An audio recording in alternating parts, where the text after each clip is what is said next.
Ladies and gentlemen, hello and welcome to another live streaming at 4:30 of the European Individual Women's Chess Championship 2030. Today with us is Grandmaster AlexandraRUS, who will, as usual, comment the games from the previous round for our spectators. So let's see what he has prepared for today. Today is just the day before the free day, so I was using last times of my energy. I have enough of this, sure. I mean, in some way I'm joking, but there were some good games and bad games, as usual. Bad guys and good guys type of stuff. And once the tournament goes deep, you will see that, not only how good you are prepared, but also how physically strong you are matters. And for this thing we will come back, but first I believe that, I don't know if anybody noticed that people have different tastes. For me, the best game of yesterday was Gaponenko against Kosteniuk. I really couldn't make it happen that the move Kosteniuk has played was performed ever in the opening. And I searched for some notes on different databases, which I have. I don't have the Kasparov's database, maybe Mr. Nakamura can enlighten us about. But really, she came up with a very good conception. And also, I mean, women chess is great. I mean, they play very well. They play sometimes very bad, like anyone else. But usually in this tournament, I couldn't have seen, just a real novelty, a real one. I really couldn't have seen. And this one is probably the first one. And the game was conducted really very well by former world champion Kosteniuk, queen of chess players. You were making the scanning, yes, for the new edition. And let's see. First of all, let's start. These days, it is very popular.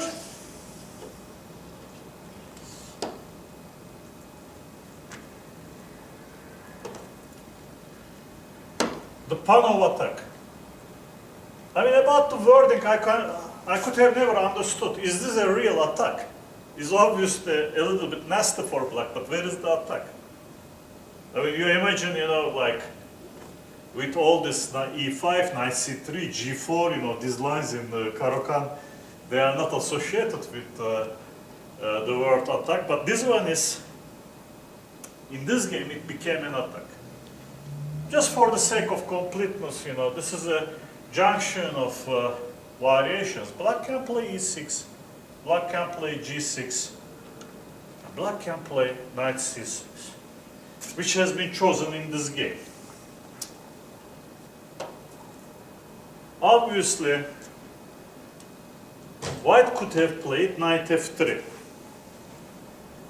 I cannot talk on behalf of Kosteniuk. There are many interesting things here, like bishop e6. Possibly e6 is not such a great move now because of c5. And this version of pawn advance to c5, I believe with the knight on c6 is dangerous for black. It's very difficult to handle these positions. People who know more about historical games would have remembered that Fischer had some problems to defend it against Ivkov, such a position. Bishop will be exchanged on c6, then bishop f4, knight e5. White has always some edge.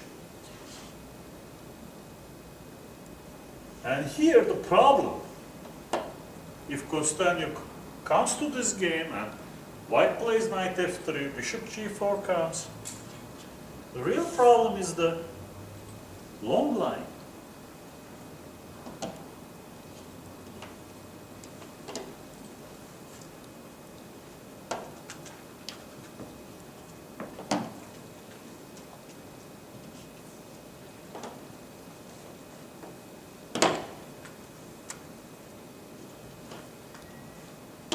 And now comes the final touch.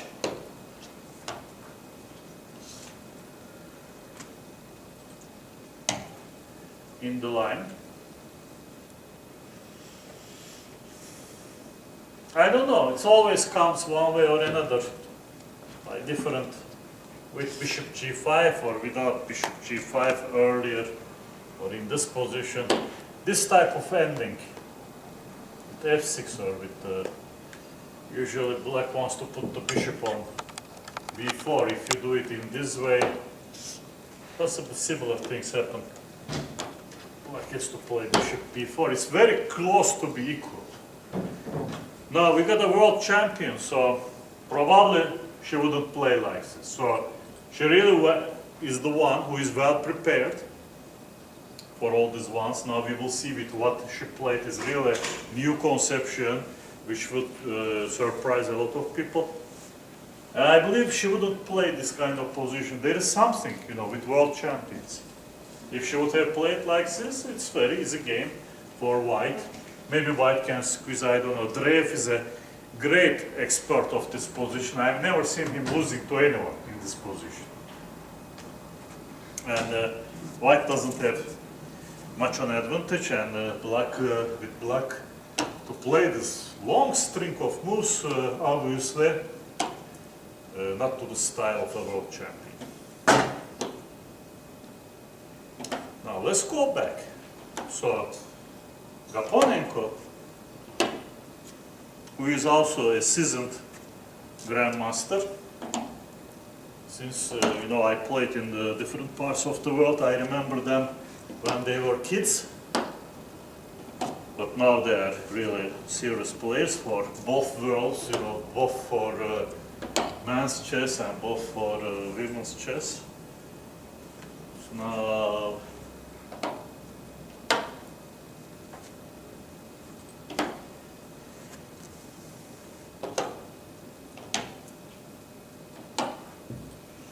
Gaponenko has chosen the other move, bishop g5. A choice is a choice. It's one of the most important moves. Once again, e6 is, for many reasons, is not the most correct one. So, black has taken on c4. And this is a pawn sacrifice, basically, as you see.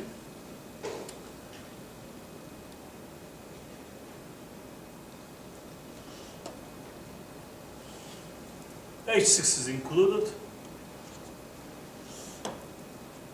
All these are normal moves. I mean, it's obvious that white has compensation. White has jettisoned the pawn, has tremendous advantage in development, put every single piece into the game, but there is a theory, and usually in this position, you know, like black plays e5, white takes one of these ways. Can play knight f3, exchange, knight takes f3, g takes f3, bishop e6, slightly tactical move. If you go bishop b5, I can play knight d7.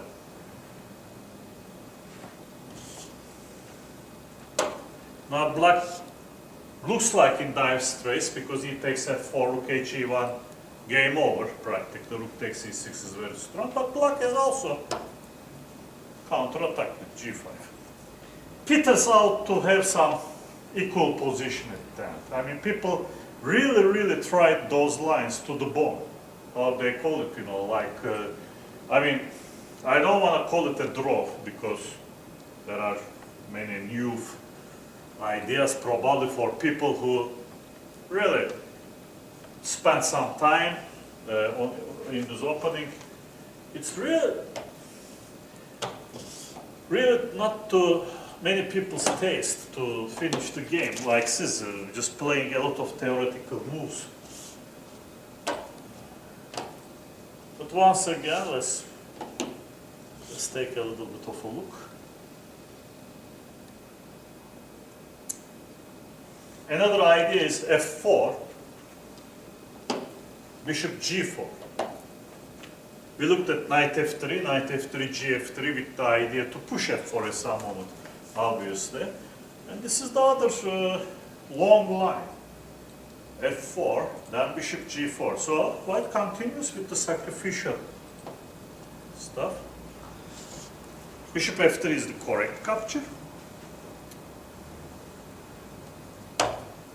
And once again, after the move rook c8, black has enough resources to hold the game. I mean, I tell it to hold because it looks at all of us probably in the room.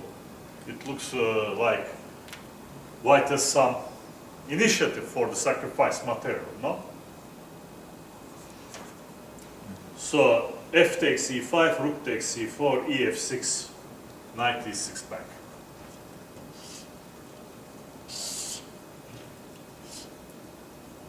Protecting crucial square. Ready for g5 and bishop b4. Also attacking laterally to our, I don't know if it's a strong bishop. So, and I cannot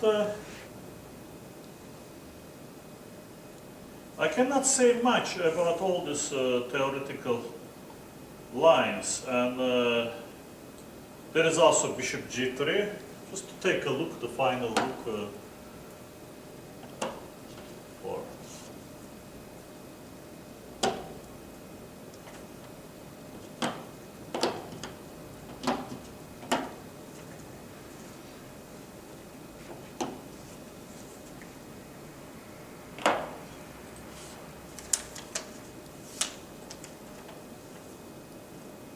Then comes bishop e6.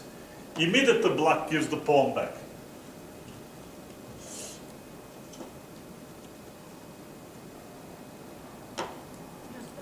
Just to develop all pieces and now. Catches, yeah, catches in the development. So this is some sort of strategy. Nadezhda pointed out very well that gives the pawn back, completes his or her own development, catches up white, and we got a symmetrical position. I mean, it's everyone's game. Some way, if white's king would have been to the other side, probably it would have been better for him that he could try to use this f5 square maybe with knight g2. Now he has to tag the king to some part, you know, to b1. I mean, theoretically speaking, not so dangerous for black, but also not so dangerous for white. So after all, you know, this is not only a theoretical encounter, but also a game. We are a little bit, you know, too much delved into this theoretical fight. But once again, here comes the shock. I mean, how much of a shock you people, you have to appreciate it. But really, instead of protecting the knight with e5, Kosteniuk played g5. And it's a novelty. Every time you see a novelty, you tell to yourself, you know, why I couldn't think about it? Why not me? Why I am not the first one to contemplate the move? And I believe that it's a good novelty. Just for all this time, nobody thought about it. And really, just how certain things are peculiar.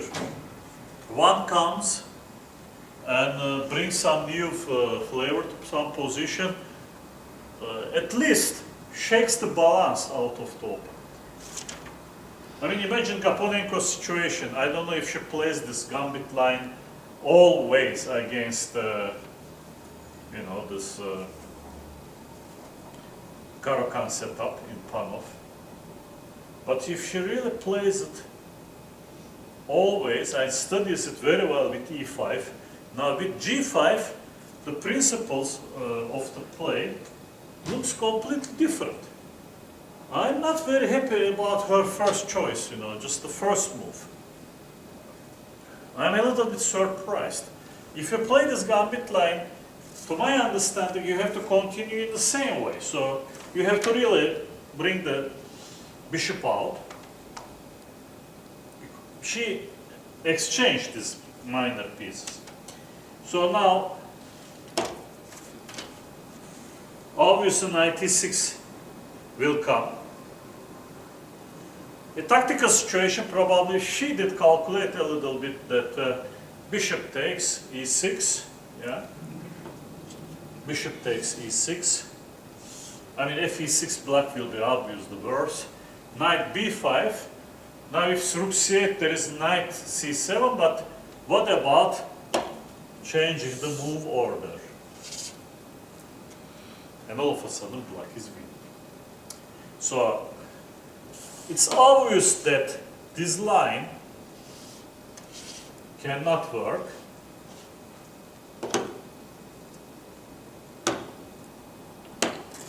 But this is not the end of the world. Probably knight f3, just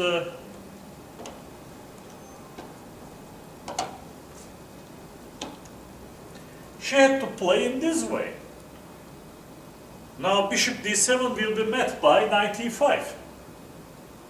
And I mean, in my opinion, this is the way to play this position. I cannot say anything. I mean, probably Mrs. Kosteniuk knows more than anybody else in this world about this position. Since she has taken it, since she has prepared this novelty, she should also come up with all the bunch of ideas after this position. This is today's chess. In today's chess, you know, you see that you think about an idea, then you make it in some way, you try to make it happen using the help by the computers. Here, this position, they look a little bit normal for us. Many of us would have preferred maybe white. I personally like white's position, but there is probably some play. I mean, obviously not bishop d7, knight e5, maybe a6, a4, maybe to give this pawn. I cannot say anything. But also, I believe that this is the way to play with white. Because now what has happened? It's really interesting. I find white's play, she took, came too much forward, you know, like e5 came. And first of all, let's look at the position quantitatively. Black is a pawn. Let's look at the position qualitatively, that black has two bishops. Only thing which compensates this is the initiative by white. But on the other hand, I mean, this is one of the positions things will happen, you know, in a forced way. If rook h4, rook b8, and where is the follow-up? So that's why maybe she has preferred rook d1. And why not rook d2? This is also a good question. Probably she was really surprised. She played rook d1 and white, after white's rook d1, black even played bishop g4. Now, if you intercept the line, comes rook c8. And obviously, this is very bad for white. This is also forced. This momentary pawn sacrifice in some way.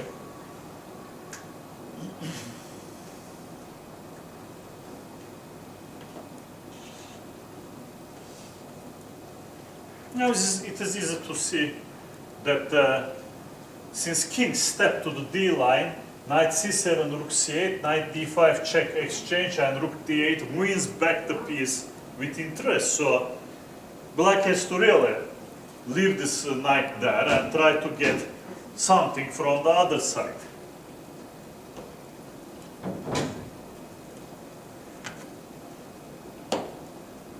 And this is a very crucial moment for the game. We all know, like, the captures towards the center, they are important, and with some interesting choice, I would have preferred to take on h4. I don't want to claim any advantage, but for me, f5 square, and I would have felt a little bit more safe. It's not like, once again, I don't claim an advantage, because after knight h4, black also quickly brings the knight. Very, very quickly brings the knight to d6 square. Once again, tactics are abundant. And okay, this is safe for everyone. Something interesting, here, being the armchair general, not playing and criticizing everybody's game, all of a sudden I went 180 degrees, to the other side, and I said, like, it's important to be safe. I mean, let's not forget, chess players also, like many other things, they are control freaks, during the games especially. They want to play the things they know. It's very good to know many things, but also to choose among them certain things that to bring the game towards that is really an important issue. And here, at least you feel safe. The other one is self-dangerous. The other one is really self-dangerous.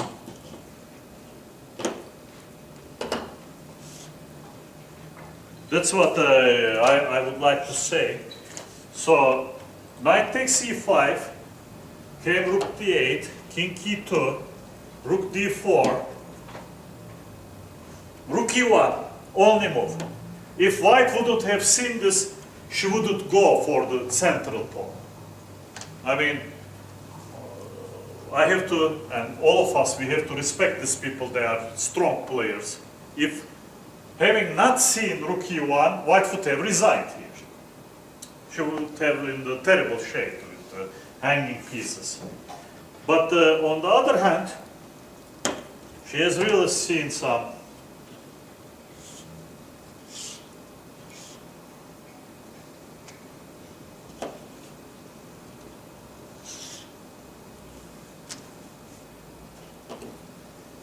a good move, obviously, wants to break the pawn structure or wants to make white to lose time.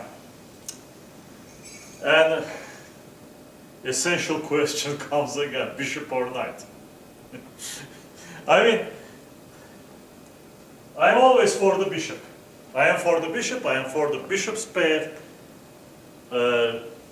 Certain things help my chess and also destroyed my chess understanding at the same time. I became more stereotypic person maybe earlier in the age with certain topics in chess.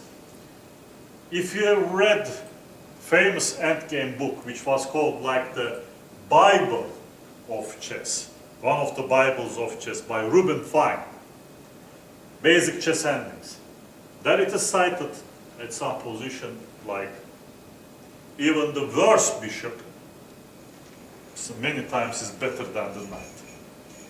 And bishop is a long-range figure. So when it comes to the ending, can help his pawns. Especially if they're in both flanks. If they are distributed to both flanks, they can help his pawns, escort them. And also from some distance can tackle opponent's pawns. Which is which makes it a long-range particular, a really particular piece. In many positions here, you know, when you play the game, you really feel like, I mean, you may only lose this game with white. You play basically for two results, or somehow because of the centralization, somehow you will run away with it. And I mean, you will see. First of all, I really don't understand why she didn't go g4 here, because since she will lose pawns on the other wing, her pawns on the king side, they should be as advanced as possible. Because if Maybe she could have played g4 and then knight g1. g1, she played with the same idea. I mean, obvious that she will play g3 or g4, followed by knight g1. But, you know, our aim is to exchange, you know, king side to stay in the game, even at the cost of losing a pawn. Actually, we are not weak. This is the strange thing about. Not only we are a pawn down on this wing, but if we get rid of from that wing, then maybe we can make a draw, because knight, okay, and pawn against two pawns and bishop, probably they can hold themselves. But the weakness of this part, the existence of this part, is to our disadvantage. And that's why, I mean, I'm a little bit critical about, but it's a tough position. And once again, I have to speak about great chess thinker Sergei Belyovanets, who got lost in the Second World War, who really said, like, don't hurry. This is one of these positions that, I mean, anyway, you will go to take this pawn. The bishop now, because of the colors, cannot reach to f2 at time. That's why king d5 suggests itself.